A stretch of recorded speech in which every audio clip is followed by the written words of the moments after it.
A história do Êxodo, nossa, que história épica, né? É, sem dúvida, um pilar da fé para bilhões de pessoas, mas ao mesmo tempo um mistério que, olha, deixa cientistas de cabelo em pé há séculos. Então, que tal a gente mergulhar nessa busca por respostas? Vamos ver direitinho onde a ciência e a fé se encontram.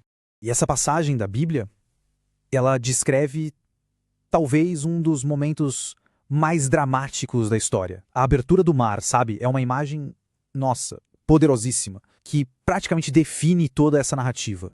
Pois é exatamente aqui que a nossa análise começa. A gente está falando de um milagre que desafia qualquer lógica? Ou será que foi uma série de eventos extraordinários, sim, mas cientificamente possíveis? Essa é a grande questão que vai guiar a gente. Então, só para a gente relembrar rapidinho a história, a narrativa bíblica diz que Moisés foi o escolhido por Deus, né? A missão dele, confrontar o faraó e libertar os hebreus da escravidão no Egito, levando eles para a tal da Terra Prometida. E o que foi o catalisador para tudo isso? As pragas. Foram 10 catástrofes que, segundo o texto, deram aquele empurrão final, forçando a mão do faraó.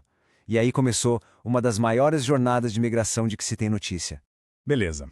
Agora, a ciência entra em cena. E vamos começar justamente pelas pragas. Porque, para a investigação científica, não se trata de 10 eventos separados, isolados. A teoria é que pode ter sido, na verdade, uma reação em cadeia. Um efeito dominó. E que pragas eram essas? Dá uma olhada. O rio que vira sangue, rãs por toda a parte, piolhos, moscas, a morte do gado, feridas. E não para por aí. Granizo com fogo, gafanhotos, escuridão total e, por fim, a morte dos primogênitos. A escala do desastre, convenhamos, é monumental. E aí vem a pergunta de $1 milhão para os cientistas. E se não foram 10 atos separados? E se tudo começou com um único gatilho? Um evento tão, mas tão poderoso que pudesse desencadear todo o resto em sequência? Bem, existe um principal suspeito para isso. Uma erupção vulcânica gigantesca na ilha grega de Santorini, que na época era chamada de Thera. E isso não é só teoria, não. A geologia confirma que as cinzas dessa explosão, que foi colossal, viajaram centenas de quilômetros e sim, chegaram até o Egito. Aqui a gente precisa entender a teoria do efeito dominó. Vamos seguir o raciocínio, passo a passo. Primeiro, as cinzas do vulcão caem no rio Nilo. Isso causa uma proliferação de algas tóxicas, que deixam a água vermelha, praga número 1. Segundo, a água poluída força as rãs a saírem para a terra, onde morrem. Sem as rãs para comer os insetos, o que acontece? Uma explosão na população de piolhos e moscas. Daí para frente é uma bola de neve. As moscas espalham doenças para o gado e para as pessoas. Ao mesmo tempo, as cinzas lá na atmosfera podem ter causado tempo maluco com tempestades de granizo e até escuridão por dias. E a 10ª praga, a mais terrível?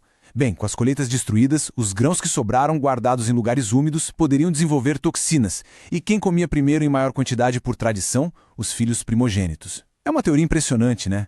Mas a história não para por aí. Vamos agora para o próximo grande evento dessa jornada e ver como ele também pode, de alguma forma, se conectar com tudo isso. A Bíblia descreve algo muito visual. Diz que Deus guiava os hebreus com uma coluna de nuvem de dia e uma coluna de fogo de noite. Imagina só, uma presença constante ali, guiando o caminho. Agora, olha só que interessante essa comparação. Aquela coluna de cinzas da erupção de Thera, ela poderia ter chegado a uma altura absurda, sendo vista a 800 quilômetros de distância, exatamente como uma coluna de nuvem. E de noite, a eletricidade estática dentro daquela nuvem de cinzas geraria relâmpagos constantes, o que de longe pareceria exatamente como uma coluna de fogo. Faz sentido, né? E agora, a gente chega no momento mais famoso, o clímax de toda a fuga. A história conta que o faraó se arrependeu de ter deixado o povo ir, né? Então ele juntou seus melhores homens e partiu para a perseguição com nada menos que 600 das suas melhores bigas de guerra. E aqui entra uma coisa fascinante. Não é uma prova cabal, claro, mas a arqueologia encontrou ruínas de estábulos daquela época que tinham capacidade para quase 500 cavalos e suas bigas. Um número muito, muito próximo do que a Bíblia relata. Isso dá um toque de plausibilidade histórica para a história, né? Agora, atenção para essa pista porque ela é crucial e vem da própria língua.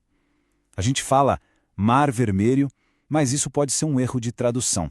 O texto original em hebraico usa a expressão Yam Suf. E o que isso significa? Mar de juncos. Isso, gente, muda completamente o cenário. Não estamos falando do mar profundo que a gente imagina, mas talvez de uma área de pântano, uma lagoa, algo muito mais raso. Com essa nova informação em mãos, o mistério muda de cara.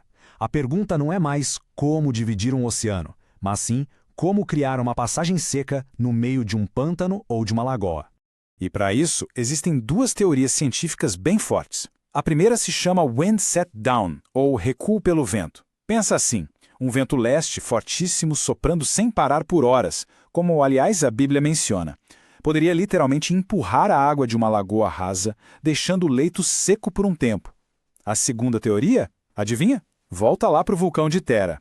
A erupção poderia ter gerado um mega tsunami. E todo mundo que já viu vídeos de tsunami sabe que antes da onda gigante chegar, a água do mar recua, e muito. Esse recuo poderia ter secado o mar de juncos por tempo suficiente para a travessia, e depois a onda voltaria com tudo, engolindo o exército do faraó. Então, no fim das contas, a gente chega numa encruzilhada. Uma encruzilhada fascinante entre a explicação da ciência e o significado da fé. Vamos juntar as peças do quebra-cabeça científico. A gente tem uma erupção vulcânica que, em tese, poderia explicar as pragas e a coluna de fogo. Temos uma pista na tradução que aponta para um mar de juncos, um lugar raso. E temos dois fenômenos da natureza, o vento forte e o recuo de um tsunami, que poderiam sim ter aberto as águas.